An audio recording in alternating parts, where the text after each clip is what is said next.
हो गया। Good morning आप सभी को। तो हम लोग समास पढ़ रहे थे और समास में हम लोगों ने समास की अर्थ परिभाषा के बाद अव्ययी भाव समास देखा, तत्पुरुष को देख लिए, भेद सहित तत्पुरुष को देख लिए, द्वंद्व को देखे, द्विगु को देखे, उसके बाद कर्मधारय को देख लिए, और आज अंतिम जो है बहुब्रीहि समास अर्थात समास की ये आज अंतिम क्लास होगी। तो आज समास को हम लोग मुक्त कर देंगे। बहुत दिन से समाज को साथ में घुमा रहे थे, तो आज इसको मुक्त करते हैं। चलिए पहले ये समझिए कि बहुब्रीहि समास में बहुब्रीहि शब्द का अर्थ क्या होता है।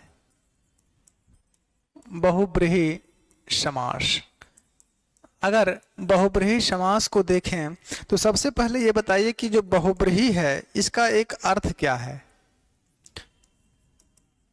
ये बहुब्रीहि का शाब्दिक अर्थ क्या है। बहुब्रीहि का शाब्दिक अर्थ जो है, शाब्दिक अर्थ क्या है।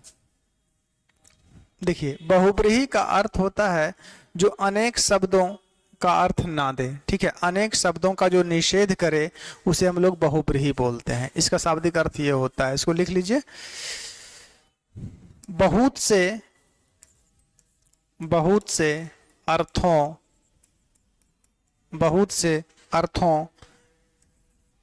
का निषेध करने वाला,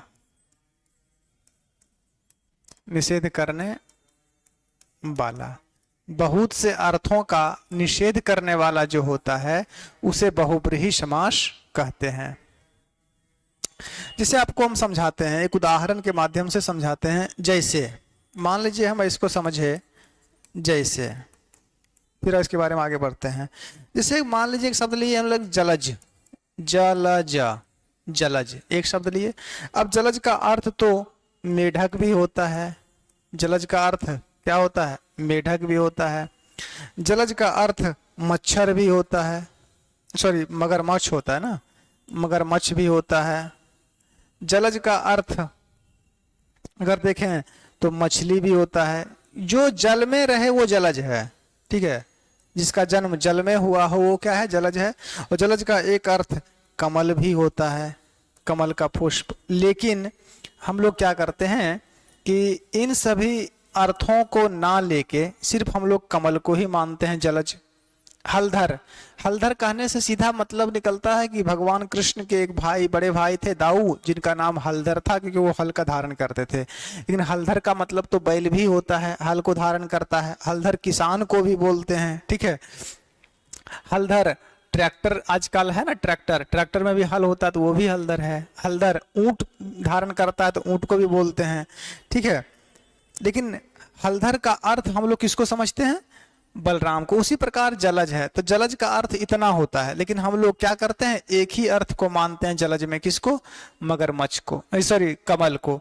ना हम लोग मेढक समझते हैं, ना हम लोग मगरमच्छ समझते हैं, और ना मछली समझते हैं, बल्कि जलज का अर्थ क्या समझते हैं कमल। तो जो बहुत सा शब्दों का अर्थ निषेध करे, अनेक शब्दों का, बहुत से अर्थों का निषेध करता है, उसे क्या कहते हैं, बहुब्रीहि समास कहते हैं।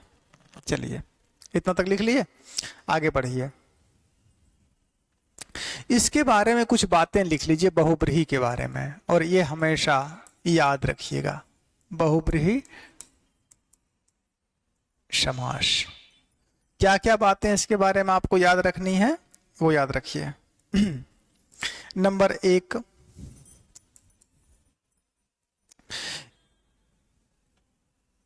इसका अन्य पद प्रधान होता है।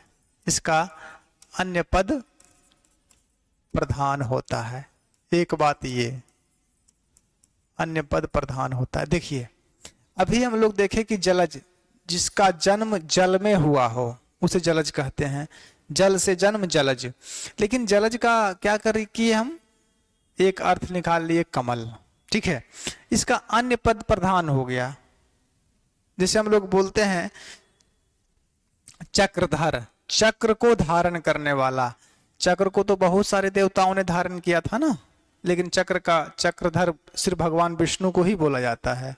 ठीक है, तो नीलकंठ, अब नीलकंठ शब्द को देखिए तो नीलकंठ शब्द कैसा है, नीला है कंठ जिसका, अरे कंठ नीला, तो नीला नीलकंठ तो मोर को भी होता है, मोर का भी कंठ नीला होता है। नीलकंठ एक पक्षी भी होती है, नीलकंठ सांप को भी बोला जाता है, लेकिन हम लोग नीलकंठ का साधारण सा अर्थ क्या समझ लेते हैं, महादेव। तो जो एक सामान्य अर्थ देता हो, जिसका अन्य पद प्रधान होता है, उसे क्या बोलते हैं, बहुब्रीहि समास बोलते हैं। तो जिसका अन्य पद प्रधान होता हो। दूसरी बात, संपूर्ण सामासिक पद से,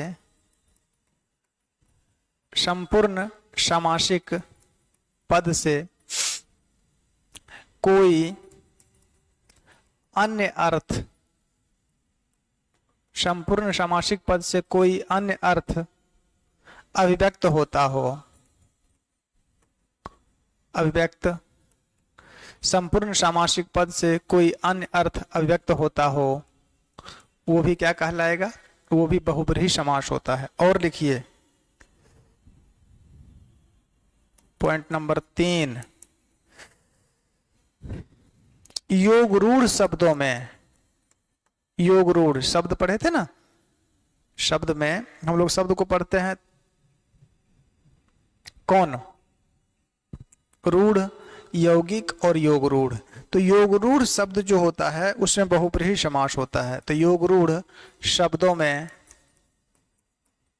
शब्दों में बहुब्रीहि समास होता है, योग रूढ़ शब्दों में बहुब्रीहि समास होता है, समास होता है, योग रूढ़ शब्दों में बहुब्रीहि समास होता है। और याद रखिए,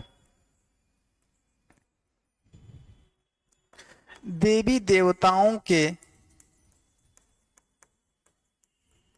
देवी देवताओं के पर्यायवाची शब्द में, देवी देवताओं के पर्यायवाची शब्दों में बहुब्रीहि समास होता है। देवी देवताओं के पर्यायवाची शब्दों में बहुब्रीहि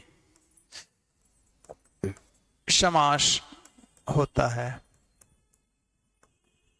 ये इतनी बातें आप लोग इसके बारे में याद रखें। इस समास को हम खंड बाय खंड पढ़ाते हैं, यानी और ट्रिक के साथ बताएंगे, ठीक है, ताकि आप लोगों को दिक्कत ना हो। ट्रिक से बताते हैं और इसका उदाहरण हम लोग बहुत ज़्यादा लिखते हैं कि भविष्य में आप लोगों को दिक्कत ना हो। अब चलिए जैसे पर, इतनी बातें, जो 4 बातें थी इसके बारे में, ये याद हमेशा रखें और इसके बाद इसके उदाहरण पर हम लोग चलते हैं और कैसे ट्रिक बनता है आपको हम दिखाते हैं।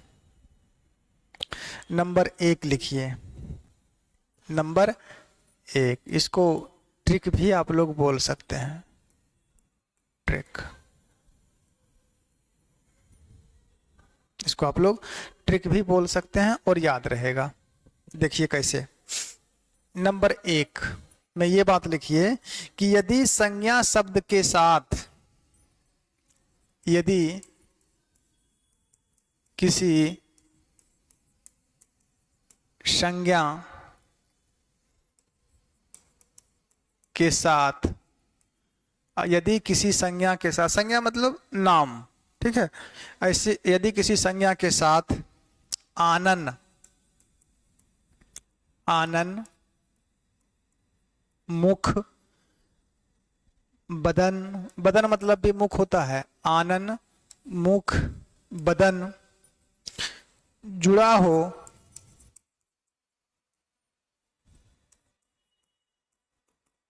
जुड़ा हो तो निर्मित शब्द, निर्मित शब्द का मतलब बना शब्द, तो निर्मित शब्द यदि किसी संज्ञा के साथ आनन, मुख, बदन जुड़ा हो तो निर्मित शब्द बहुब्रीहि समास होता है, बहुब्रीहि समास होता है। उदाहरण से समझाते हैं। ठीक है, जैसे क्या बोला ये आप लोगों से? बोला बस इतना कि यदि किसी संज्ञा के साथ क्या हो, आनन, मुख, बदन जुड़ा हो तो बना शब्द क्या होता है, बहुब्रीहि समास होता है। यदि किसी शब्द के अंत में ये सब चीज मिल जाए तो क्या कहलाएगा, बहुब्रीहि समास कहलाएगा। जैसे देखिए, आनन बोला, हम लोग बनाए दसानन। दसानन, दसानन कैसे बना, दस धन आनन बन जाएगा ना। देखिए, दस धन आनन क्या बन जाएगा, ये 10 इधर है तो बन जाएगा दसानन, बना दसानन। तो आनन लस्ट अंत में आ गया ना, आनन। तो यही तो बात ये बोल रहा था कि अगर किसी शब्द के अंत में आनन, बदन या मुख जुड़ा हो तो वो बहुब्रीहि समास होता है। तो दसानन, अब इसका विग्रह करेंगे तो क्या बन जाएगा, रावण। 10 है आनंद जिसके, तो 10 है आनंद जिसके में एक ही था ना, रावण था। एको हम द्वितीयो नास्ति ना भूतो ना भविष्यति, एक हम ही हैं, ना मेरे समान कोई हुआ और ना कोई होगा। रावण ही कहा था, मुझसा पंडित मुझसा योद्धा संसार में नहीं दूजा है, अपने शीशों को काट काट कर शंकर को मैंने पूजा है। भगवान शिव को शंकर नाम रावण ने ही दिया था। तो दसानन रावण। और देखिए, अगर षडानन बोल दें, षडानन, षडानन का मतलब क्या होता है, षडानन किसको बोलते हैं, ठीक है, षडानन षट धन आनन, षट इधर संधि विच्छेद करें तो क्या बनेगा, षट धन आनन, षट धन आनन। षट का मतलब होता है 6, जिसको छह बोलते हैं आप लोग, छह। आनन मतलब मुख, जिसको 6 मुख हो। तो ऐसे कौन से महान पुरुष थे या महान देवता थे जिनको 6 मुख था, भगवान शिव के पुत्र कार्तिकेय। षडानन किसको बोला जाता है, कार्तिकेय को बोला जाता है, कार्तिकेय। सट है आनंद जिसके, क्या हो गए, कार्तिकेय। नंबर 3 पंचानन, 5 हैं आनंद जिसके, अर्थात जिसके मुख आनंद मतलब माथा कितना हो, 5 है। पंचानन कौन थे, पंचानन भगवान शिव का नाम है, ठीक है। अब पंचानन मतलब ब्रह्मा मत समझिएगा आप लोग, या हनुमान जी मत समझ लीजिए। पंचानन नाम भगवान शिव का ही है।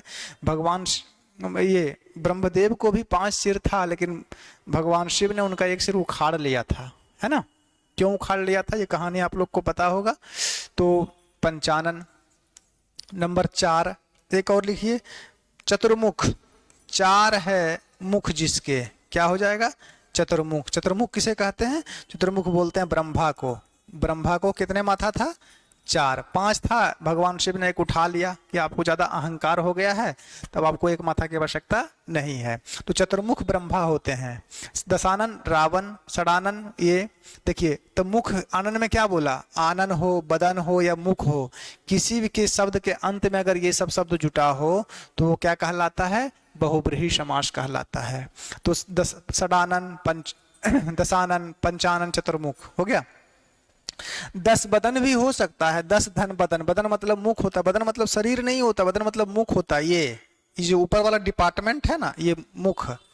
तो 10 बदन अगर बोलेंगे तो भी रावण होगा, 10 मुख बोलेंगे तो भी रावण होगा, ठीक है। तो एक ट्रिक ये था। नंबर 2 में चलिए, ट्रिक नंबर 2 में ये लिखिए कि यदि किसी, आज इसको फ्री करते हैं, थोड़ा सा क्लास लंबी होगी, परेशान मत होइए। छोटी छोटी क्लास में व्याकरण आपको दे रहे थे ना, तो आज इसको फ्री करते, इसको आधा में तो नहीं छोड़ देंगे ना हम।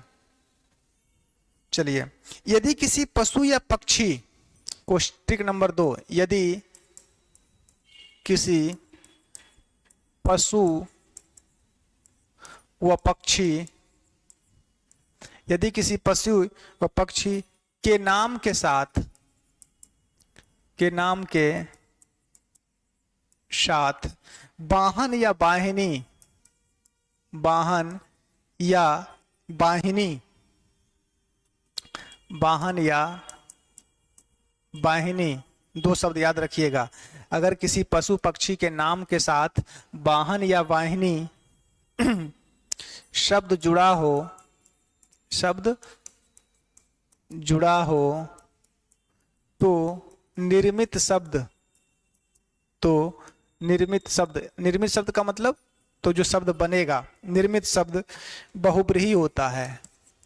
निर्मित शब्द बहुब्रीहि समास होता है। उदाहरण से समझिए, ऐसे क्यों समझेंगे आप लोग, परम ज्ञानी हैं आप लोग।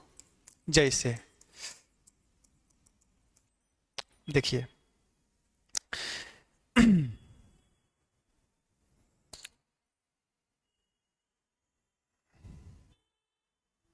अगर मान लीजिए मयूर है वाहन जिसका, हम ऐसे बोलें, इसका उल्टा कर देते हैं, से एक उदाहरण बता देते हैं। मयूर, मयूर बोलते हैं मोर को, मूषक बोलते हैं चूहा को।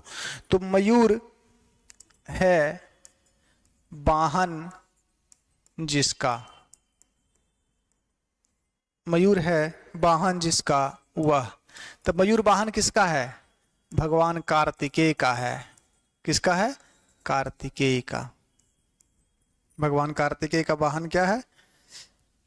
मयूर है। अगर इसी को बोलते हैं मूषक, मूषक मतलब चूहा, मूषक है वाहन जिसका वह, कौन हो जाएंगे? गणेश जी हो जाएंगे।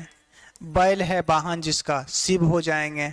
ठीक है। सिंह है वाहन जिसका, सिंह वाहिनी अर्थात माता पार्वती हो जाएगी, है ना। गरुड़ है वाहन जिसका, सबको लिख ही लीजिए, पर्यायवाची शब्द याद रहेगा ना। सिंह है वाहन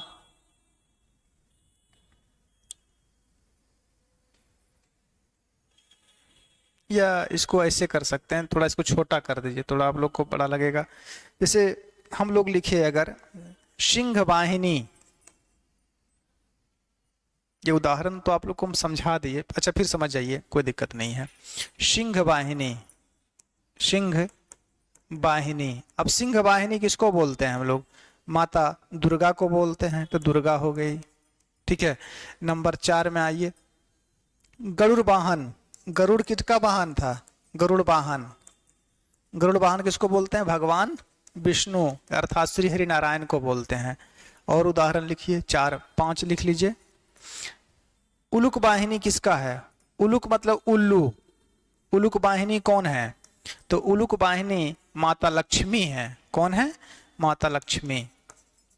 इन्हीं का वाहन उल्लू है। भैंसा किसका वाहन है?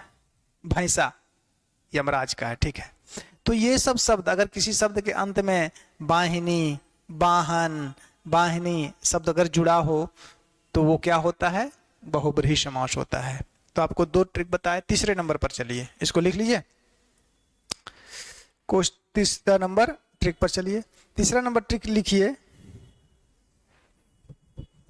अगर किसी शब्द के अंत में धी या धरा प्रत्यय लगा होता है तो वो शब्द भी क्या होता है? वो शब्द भी बहुब्रीहि समास होता है। तीसरा नंबर में लिखिए इसका, नंबर 3 लिखिए, धी, धरा, धी, धरा, धर प्रत्ययों के योग से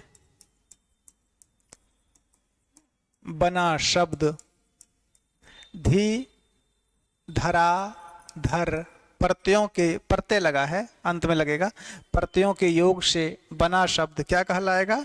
बहुब्रीहि समास होता है। बना शब्द बहुब्रीहि समास होता है। बहुब्रीहि समास होता है। जैसे, जैसे को अगर देखें तो अगर किसी शब्द के अंत में क्या लगा रहे? धी लगा रहे। क्या लगा रहे? धी लगा रहे। ठीक है। धर लगा रहे, धरा लगा रहे, तो और वो प्रत्यय के रूप में लगा हो तो क्या बनेगा? बहुब्रीहि समास बनेगा। जैसे, जैसे हम एक वर्ड बोले जलधि, तो जल के साथ कौन सा प्रत्यय लगाए? धी प्रत्यय लगाए। जलधि। जलधि किसको बोलते हैं? समुद्र को बोलते हैं। जलधि समुद्र। दूसरा देख लीजिए, पयोधी। पयोधी पयोधी किसको बोलते हैं? पयोधी भी बोलते हैं समुद्र को ही। पयोधी किसका पर्यायवाची है? समुद्र का ही पर्यायवाची है। जलधि भी समुद्र का पर्यायवाची है। चलिए और उदाहरण लिखिए। उदाहरण नंबर 3 में लिखिए हलधर। धर धरा लगा था ना, हलधर। हल को धारण करने वाला कौन थे?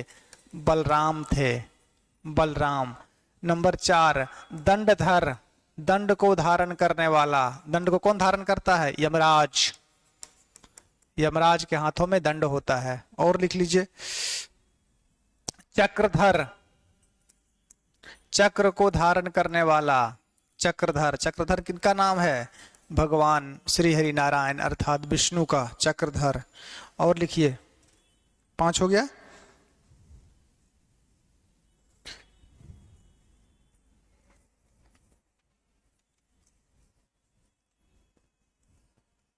देखिए 6 लिखिए गंगाधर। गंगा को धारण करने वाला कौन धारण किए हैं? महादेव अर्थात भगवान शिव। ये किसके कैसे उदाहरण होगा? अगर किसी शब्द के अंत में धी धराधर लगा रहे तो वो कौन सा प्रत्यय हो जाए, कौन सा समास हो जाएगा? बहुब्रीहि समास हो जाएगा। ठीक, तीसरा चौथा नंबर पर चलिए। आज इसको समाप्त कीजिए, चाहे क्लास कितनी लंबी भी क्यों ना हो।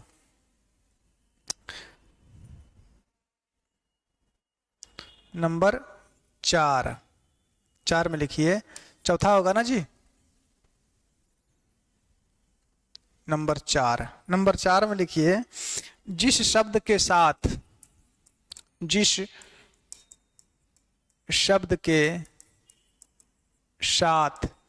इस, जिस शब्द के साथ क्या लगा रहे? इस लगा रहे, अंत में इस लगा हो। जिस शब्द के साथ इस या पति जुड़ा हो वह बहुब्रीहि समास होता है। वह बहुब्रीहि समास, इस या पति जुड़ा हो बहुब्रीहि समास होता है। चलिए उदाहरण लिखिए। खंड खंड करके पढ़ा रहे हैं इसलिए कि ताकि आप लोगों को परेशानी ना हो। चलो देखो क्या बोला, अंत में क्या लगा रहे? ईस लगा रहे या पति लगा रहे। जैसे लंकापति कौन था? विभीषण। रावण का नाम है लंकापति, रावण। ऐसे आप लोग कमेंट में बताइएगा कि जो रावण शब्द है इसका शाब्दिक अर्थ क्या होता है। आप लोग कमेंट में बताएं कि जो रावण शब्द है इसका शाब्दिक अर्थ क्या होता है। चलिए दूसरा रमापति। रामपति नहीं है, रमापति है। राम और रमा में अंतर होता है। राम तो ये हो गए भगवान श्री राम, और रमा मतलब होता है लक्ष्मी। रमा किसका नाम है? लक्ष्मी का नाम है। रमा मतलब लक्ष्मी। तो रमापति, तो लक्ष्मी के पति कौन है? विष्णु। नंबर 3 लंकापति, रमापति। खगपति, खग मतलब पक्षी, अपति मतलब मालिक। पक्षियों के पति कौन है? गरुड़। गरुड़ का एक नाम है खगपति। नंबर 4 सचीपति। सचीपति, सची कौन थी? इंद्र, भगवान इंद्र की पत्नी का नाम था सची। ठीक है, माता सची को ही, माता सची से ही भगवान इंद्र की शादी हुई थी। सचीपति किसे कहा जाता है? इंद्र को कहा जाता है। देखिए उसी प्रकार गौरीपति, गौरी के पति, गौरी अर्थात माता पार्वती। गौरीपति कौन है? गौरीपति भोलेनाथ हैं, शिव। और लिखिए नंबर 6 द्वारकापति। द्वारका के पति कौन थे? कन्हैया थे अर्थात भगवान कृष्ण। द्वारिकापति, कृष्ण का नाम है द्वारिकापति। रावण शब्द का शाब्दिक अर्थ बताइएगा आप लोग हमको। और लिखिए उदाहरण नंबर 7 में लिखिए राकेश। देखिए राकेश में लग रहा होगा सर ये कैसे बना है? राकेश, राकेश शब्द को अगर विच्छेद करेंगे तो क्या बनेगा? राका धन ईश। राकेश, अंत में ईश आ गया।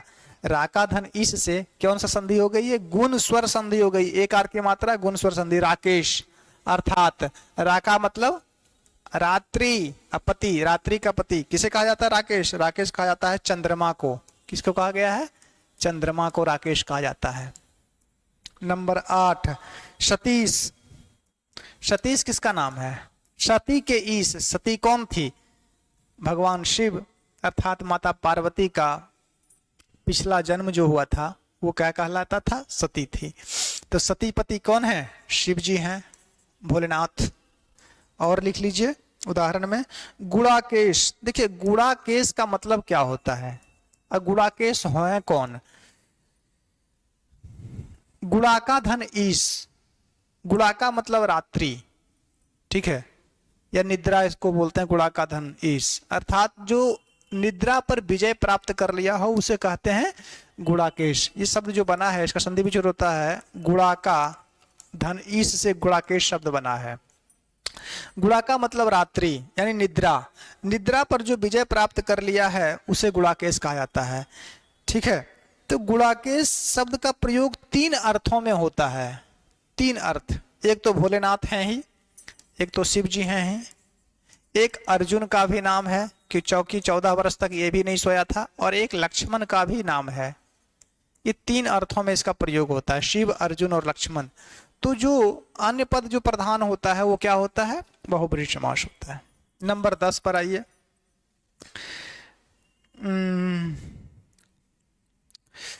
रजनीश। रजनीश, रजनी धन ईश। रजनी मतलब रात्रि, ईश मतलब मालिक। तो रजनीश किसे कहा जाता है? चंद्रमा को कहा गया है रजनीश। और 1-2 उदाहरण लिख लीजिए कम से कम। दिनेश, दिन का ईश दिनेश। दिनेश किसका पर्यायवाची है? सूर्य का।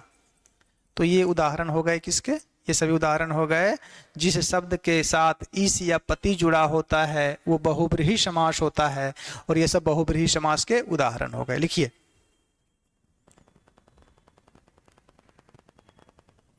हो गया? चलो आगे। नंबर 5 देखो, नंबर 5 में अगर किसी शब्द के अंत में, किसी शब्द में कर प्रत्यय जुड़ा हो तो वहां भी क्या हो जाएगा? 5वां होगा ना ये। किसी शब्द में, किसी शब्द में कर प्रत्यय, कर प्रत्यय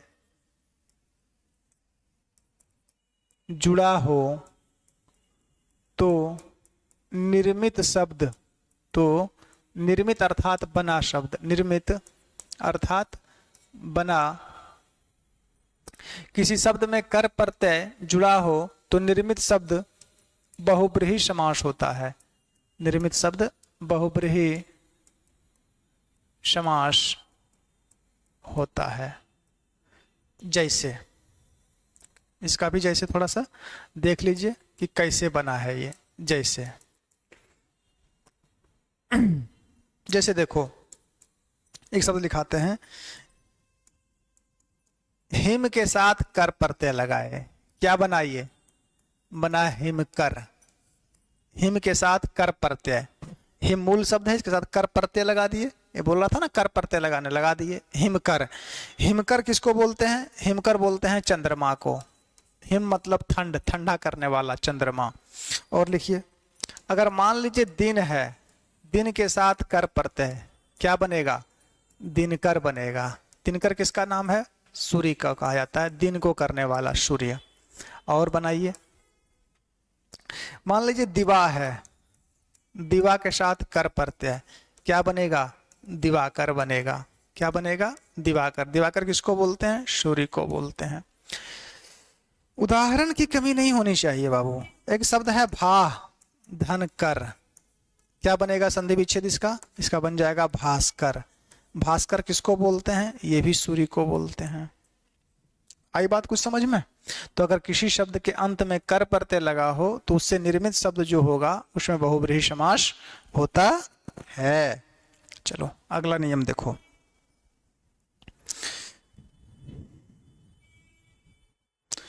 नंबर कितना था ये? 5वां था।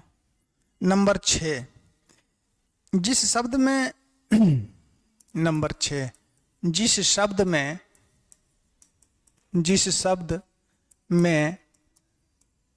ज या जा लिख लीजिए। जिस शब्द में ज या जा, जिस शब्द में ज या जा प्रत्यय लगा हो,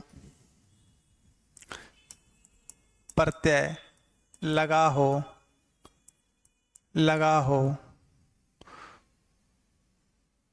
तथा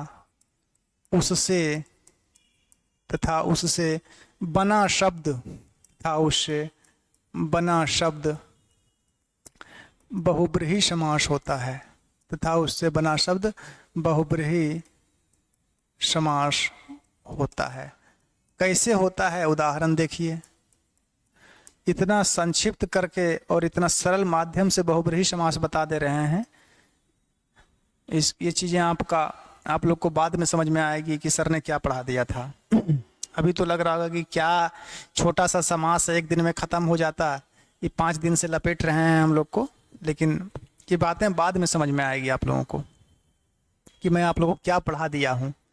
बहुब्रीहि समास होता है। उदाहरण देखो, क्या बोला कि किसी शब्द के अंत में क्या लगा हो, ज या जा प्रत्यय लगा हो, तो उससे निर्मित शब्द क्या बनता है, बहुब्रीहि समास बनता है। जैसे मान लो एक शब्द है अग्र, इसमें लगा दिए ज प्रत्यय, क्या बना, ये बन गया अग्रज। अग्रज का अर्थ क्या होता है, अग्रज बोलते हैं बड़ा भाई को, बड़ा भाई।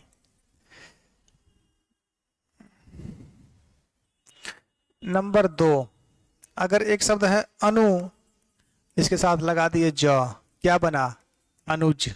क्या बनेगा, छोटा भाई। अनुज किससे क्या बनेगा, छोटा भाई। नंबर 3, अगर शर शब्द है, क्या है, शर शब्द सरह होता है, सरह शब्द, इसके साथ ज लगाएंगे, क्या बनेगा, सरोज बनेगा। क्या बनेगा, सरोज। सरोज किसको बोलते हैं, कमल को बोलते हैं, कमल को सरोज बोलते हैं। और देखो, अगर मनः शब्द है, इसके साथ ज लगाएंगे प्रत्यय, क्या बनेगा, मनोज बनेगा।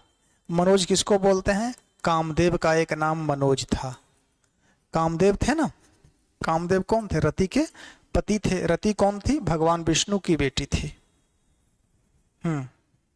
भगवान विष्णु की बेटी का नाम रति था, उन्हीं के पति थे कामदेव। और बनाइयो, अगर अनु शब्द है, अगर अनु शब्द है, इसमें जा प्रत्यय लगा दिए, क्या बना, अनुजा बना। अनुजा क्या हो जाएगा, छोटी बहन, छोटी बहन अनुजा होती है। और उदाहरण लिखाते हैं, कितना हुआ, 5 हुआ ना। उदाहरण और लिखिए। नंबर 6, अगर तनु शब्द है, इसके साथ जा लगा दिए, क्या बना, तनुजा। तनुजा किसको बोलते हैं, तनुजा बोलते हैं बेटी को, तनुजा बेटी। और देखो नंबर 7, आत्म शब्द है, इसके साथ जा प्रत्यय, क्या बन जाएगा, आत्मजा। आत्मजा, आत्मजा किसको बोलते हैं, बेटी को ही आत्मजा कहते हैं। गिरी के साथ, अगर गिरी शब्द है, इसके साथ जा प्रत्यय, क्या बना, गिरिजा। गिरिजा किसका नाम है, माता पार्वती का नाम है। किसका नाम है, माता पार्वती का। और देखो, अगर शैल शब्द है, इसके साथ जा प्रत्यय, क्या बन जाएगा, शैलजा। शैलजा, शैलजा किसका नाम है, माता पार्वती का ही नाम है। शैल अर्थात पर्वत, ठीक है। पर्वत की पुत्री कौन थी, शैलजा, अर्थात माता पार्वती थी। और लिखो एक ठो, अगर सिंधु है, सिंधु अर्थात समुद्र, इसके साथ जा प्रत्यय, क्या बनेगा, सिंधुजा बनेगा। क्या बनेगा, सिंधुजा। सिंधुजा, सिंधुजा किसको बोलते हैं, सिंधु अर्थात समुद्र की बेटी कौन थी, लक्ष्मी थी। तो ये सब शब्द कैसे बन गए, ये सब सभी शब्द हो गए बहुब्रीहि समास। और आगे बढ़ो,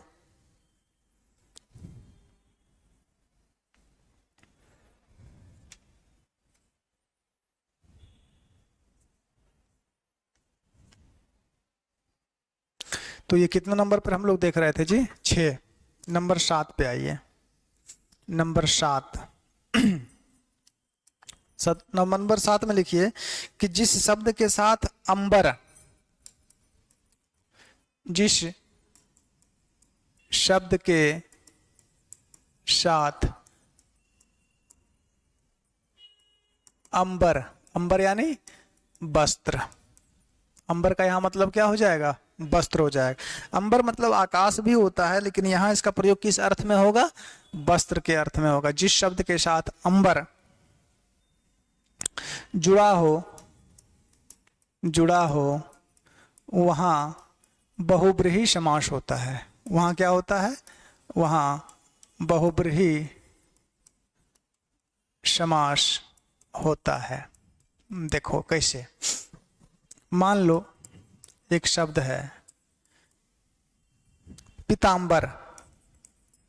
क्या है? पीतांबर है। जैसे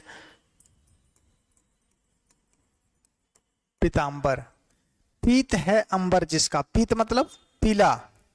देखो ये सब शब्द याद रखो। पीत का अर्थ होता है पीला, रक्त का अर्थ होता है लाल, रक्त अर्थात लाल। श्वेत होता है सफेद को बोलते हैं, श्वेत, सफेद, ठीक है। कृष्ण अर्थात काला, ये सब याद रखो, ये सब याद रखना। तो पीतांबर, पीत है अंबर जिसका, तो पीतांबर वस्त्र किसका था? भगवान विष्णु का भी था और कृष्ण का भी था। दोनों का वस्त्र कैसा था? पीला था, पीतांबर। दूसरा बाघांबर, बाघांबर, बाघ का वस्त्र किसके पास था? भगवान शिव के पास था। इनके अलावा और कौन पहनेगा? दिगंबर, दिशा है अंबर जिसका, दिगंबर। दिगंबर किसको कहा जाता है? शिव को ही कहा जाता है। श्वेतांबर, एक होता है ना वस्त्र जिसका श्वेतांबर हो, तो श्वेतांबर और दिगंबर जैन धर्म की 2 शाखाएं थी। आप लोग ये बता सकते हैं कि ये जैन धर्म से संबंधित है। तो श्वेतांबर, श्वेतांबर, तो श्वेतांबर किसको बोलते हैं?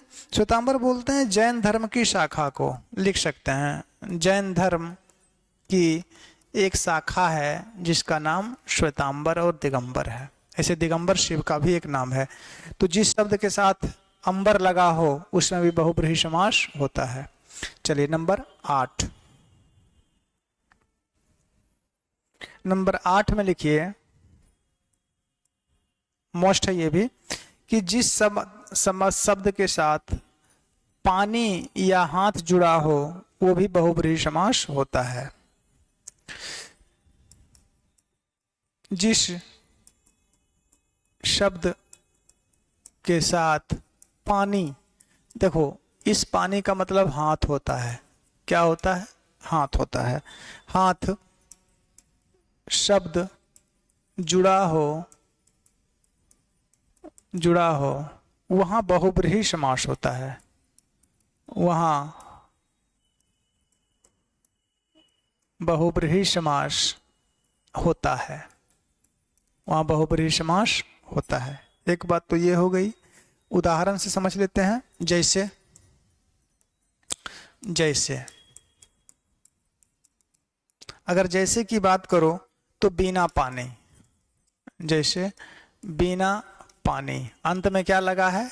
पानी लगा है। बिना पानी, बिना पानी किसको बोलते हैं? सरस्वती को बोलते हैं। बिना पानी किसका नाम है? माता सरस्वती का। नंबर 2 शूल पानी, शूल मतलब त्रिशूल होता है, तो जिसके हाथ में शूल हो अर्थात शिव जी, शूल पानी है। नंबर 3 चक्र पानी, अर्थात जिसके हाथ में चक्र हो, चक्र पानी अर्थात भगवान श्री हरि नारायण विष्णु। नंबर 4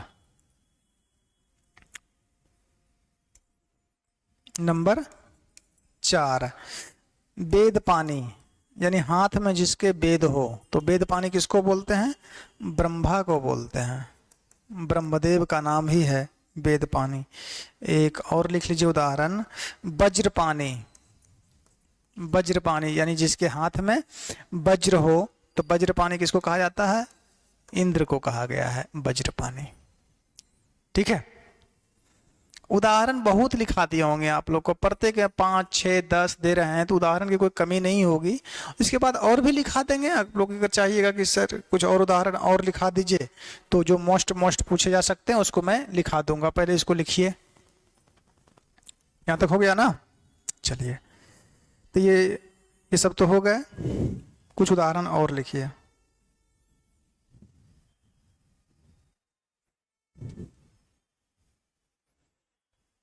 आठ, 9वां नंबर,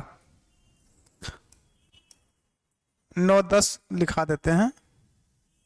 10 तो कम से कम लिखा लीजिए, इससे ज़्यादा में तो अगर पढ़ाना शुरू कर दिए बहुब्रीहि समास, तो पता चलेगा कि आज भी अगर 3 घंटा पढ़ाए, कल भी 3 घंटा पढ़ाए, तो भी खत्म नहीं होगा। व्याकरण इतना विस्तृत होता है, बस जानने की आवश्यकता है, उसको साधने की आवश्यकता है। आप लोग 1 घंटा 1.5 घंटा में संपूर्ण समास पढ़ लेते हैं, और यहाँ 5 दिन से समास ही चल रहा है ना। तो कुछ विशेष बातें हैं ना। चलिए, नंबर 10 में लिखिए कि जिस शब्द के साथ, 9वां नंबर है ना, जिस शब्द के साथ अरी, देखो अ सही है, अरी। अरी का मतलब क्या होता है? अरी बोलते हैं शत्रु को। अरी किसको बोलते हैं? शत्रु। जिस शब्द के साथ अरी शब्द जुड़ा हो, अरी शब्द जुड़ा हो, वहां बहुब्रीहि समास होता है। वहां बहुब्रीहि समास होता है। वहां बहुब्रीहि समास होता है। एक बात ये हो गई, अरी शब्द जुड़ा हो, वहां कौन सा समास होगा? बहुब्रीहि समास होगा। जैसे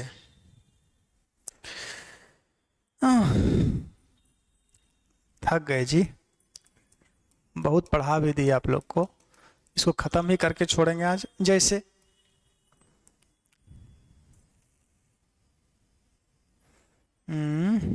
नंबर 1, एक शब्द है त्रिपुर धन अरी। क्या बनेगा? ये बन जाएगा त्रिपुरारी। त्रिपुरारी। त्रिपुरारी किसको बोलते हैं? शिव को बोलते हैं। भगवान शिव का नाम है त्रिपुर के अरी।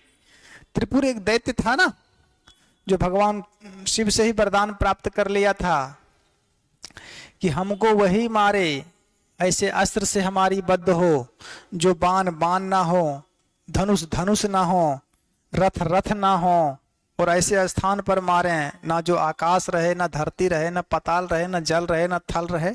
ठीक है, ये एक उच्च कोटि का बोल सकते हैं गधा राक्षस था त्रिपुर। त्रिपुर धन अरी क्या हो गया?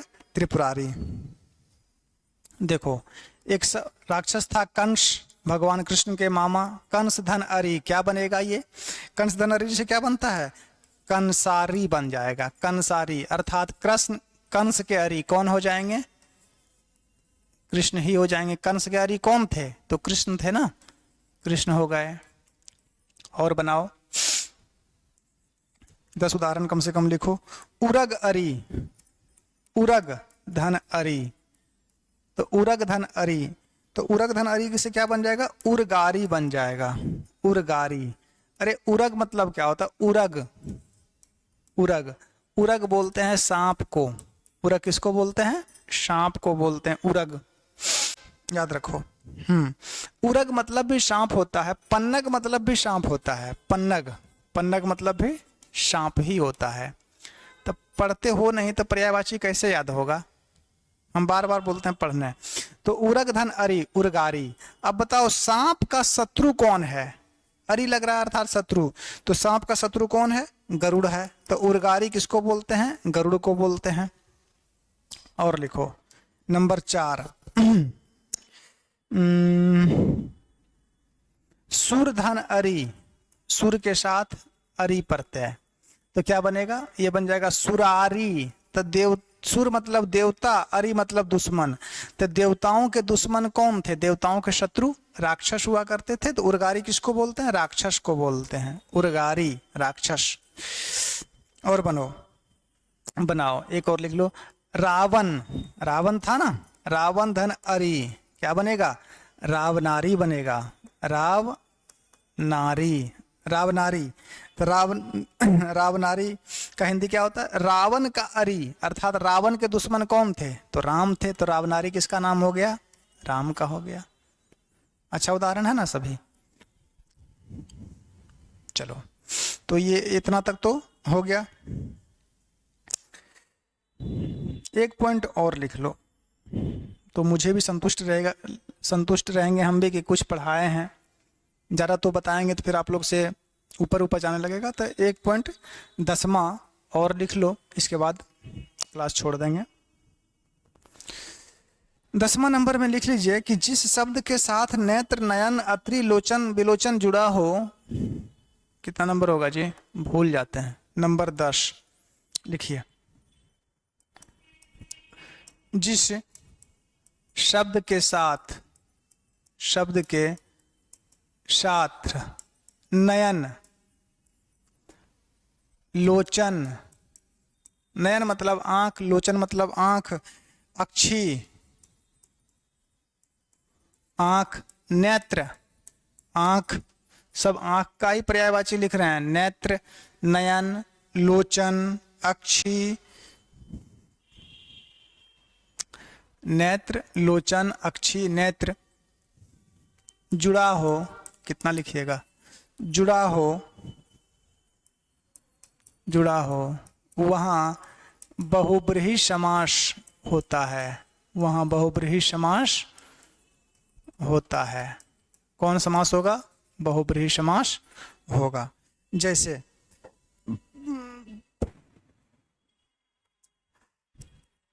देखो, एक धन अक्ष या एक धन अक्षी, एक धन अक्षी क्या बनेगा? एक के साथ अक्षी शब्द का मिलाएंगे तो दोनों से निर्मित शब्द क्या बनेगा? बनेगा एकाक्ष। एक धन अक्षी से एकाक्ष बनता है, इतना याद रखना। एकाक्षी नहीं बनेगा, ये एकाक्ष बनता है। ठीक है, एकाक्ष। एकाक्ष मतलब जिसको एक आंख हो। आंख कितना हो? एक। तो एक आंख किसको है? एक तो कौआ जी को है, कौआ। और एक शुक्राचार्य हुए थे देवताओं के गुरु, उनको भी एक ही आंख था। तो दो मतलब निकलता। एकाक्ष कौआ को भी कहा जाता है और एकाक्ष शुक्राचार्य को भी कहा जाता है। चलो नंबर 2 में लिखो त्रिधन अक्ष, जिसको 3 आंख हो। त्रिधन अक्षी, त्रिधन अक्षी क्या बनेगा? त्रयक्ष बनेगा। बना है ना, त्र्यंबकम यजामहे सुगंधिम पुष्टिवर्धनम। तो इसमें त्र्यंबक मतलब भी आंख ही है। ठीक है, त्रिधन अक्ष त्रयक्ष बनेगा। त्रयक्ष किसको कहा जाता है? त्रयक्ष मतलब जिसको 3 आंख है, वो तो एक ही है, भोलेनाथ। और उदाहरण लिखो। देखो, अगर कमल है, कमल के साथ नयन क्या बनेगा? कमल नयन। अब कमल के समान जिसका आंख हो उसे क्या कहा जाता है? कमल नयन। कमल नयन भगवान विष्णु का पर्यायवाची होता है। माता कौशल्या भी राम को कमल नयन ही कहा करती थी, राजीव लोचन भी कहा करती थी। तो इसको भी लिख लो। नंबर 4 राजीव अर्थात कमल के साथ लोचन, तो क्या बनेगा? राजीव लोचन बनेगा। राजीव लोचन। राजीव लोचन किसको कहा जाता है? राम को भी कह सकते हैं, विष्णु को भी कह सकते हैं, राजीव लोचन। देखो और बनाओ। अगर हम एक शब्द लिखे सहस्त्र, सहस्त्र धन अक्षी, तो ये क्या बनेगा? ये बन जाएगा सहस्त्राक्ष। सहस्त्राक्ष, सहस्त्राक्ष बनता है। सहस्त्राक्ष, सहस्त्राक्ष किसको? जिसको 1000, सहस्त्र मतलब 1000 आंखें हो। 1000 आंखों का किसी को बताया गया है? इंद्र को बताया गया है। किसको? जो 1000 आंखें हैं, सबको देखते हैं। ठीक है, तो ऐसे शब्द में भी बहुब्रीहि समास होता है। अब ये आप लोग को 10 ट्रिक हम बताए हैं और इसमें लगभग आप लोग का बहुब्रीहि समास के बहुत सारे उदाहरण आ गए हैं। कुछ अन्य उदाहरण भी आप लोग लिख लीजिए ताकि दिक्कत ना हो, है ना।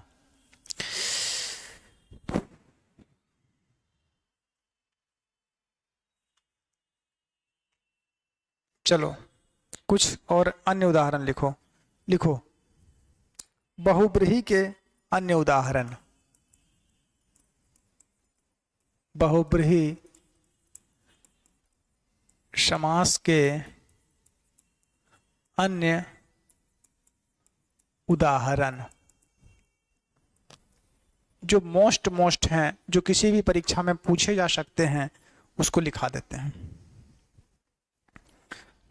देखो एक शब्द लिए हम गोपेश। क्या लिए? गोपेश। गोपेश कृष्ण को कहा जाता है, अर्थात गोपियों के या गोपों के ईश मतलब मालिक हैं, जो वह कौन है? कृष्ण है। तीसरा पद प्रधान हो गया। दूसरा लिखो भूतेश। भूतेश विग्रह क्या हो जाएगा? भूतों के ईश हैं, जो वह कौन है? भूतों के ईश शिव जी हैं। और लिखो ब्रज किशोर।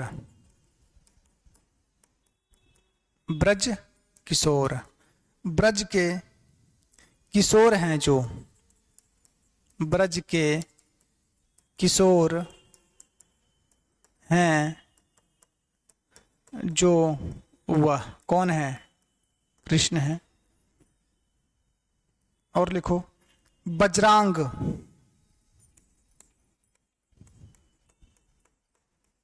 बजरांग अर्थात बजरांग का क्या होगा? वज्र के समान, वज्र के समान अंग हैं, जिसके। किसे कहा जाता है बजरांग? हनुमान जी को कहा जाता है, तो हनुमान लिख लीजिए, हनुमान। और लिखिए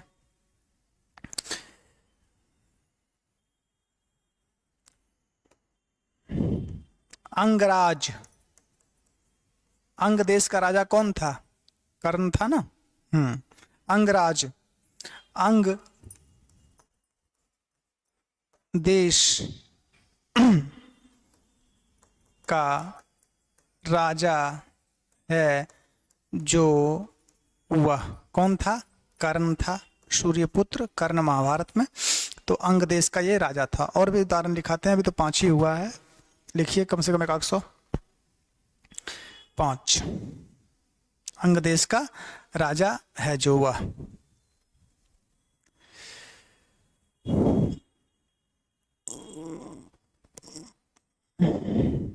आगे बढ़ाएं। चलो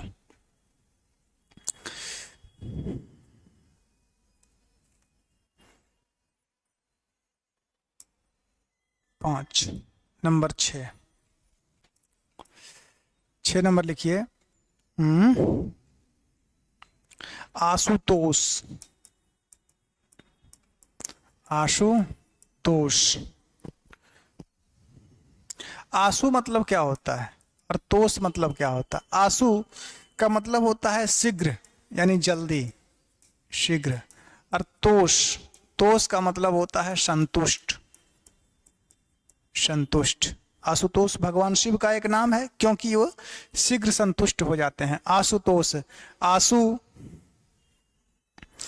तुष्ट है जो अर्थात भोलेनाथ शिव। और लिखो अंशुमाली।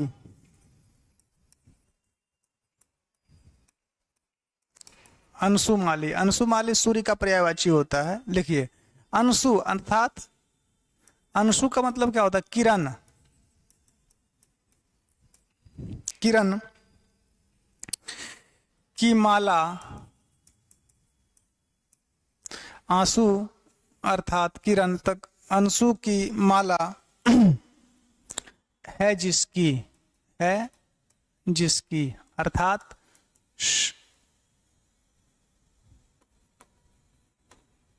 सूर्य। कितना नंबर हुआ जी? 7। और लिखिए, हो गया ये?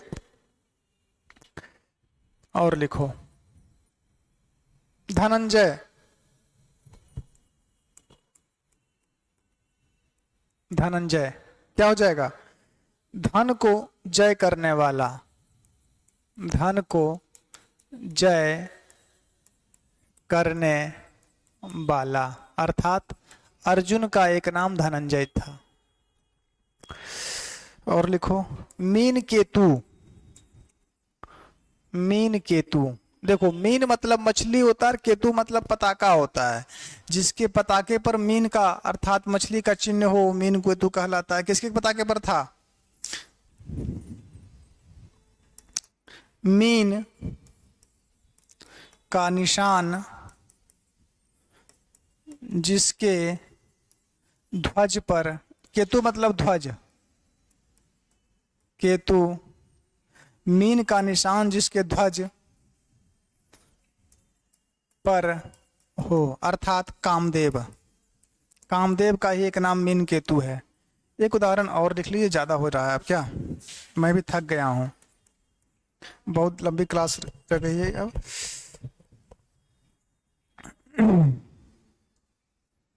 एक लिख लीजिए, एक दंत। उदाहरण की कोई कमी नहीं है, बोलिएगा तो हम और उदाहरण पीडीएफ बना के भेज देंगे। उदाहरण, एक दंत। एक दंत किसको कहता है? एक है दंत जिसके, एक है दंत जिसके अर्थात एक है दंत जिसके किसे कहा जाता है? श्री गणेश को कहा जाता है, गणेश भगवान को एक दंत। तो ये अन्य उदाहरण हो गए बहुब्रीहि समास के। तो इसी के साथ आज हम लोग बहुब्रीहि समास को समाप्त भी कर दिए हैं, अर्थात समाप्त समास चैप्टर जो है था वो आज आप लोग का फिनिश हो गया है। तो आज मैं भी बहुत ज़्यादा थक चुका हूँ, काफ़ी लंबी क्लास हो गई है, व्याकरण की भी साहित्य की भी हो गई थी। तो आज इतना ही रहने दीजिए, फिर कल हम लोग मिलते हैं। ठीक है, धन्यवाद।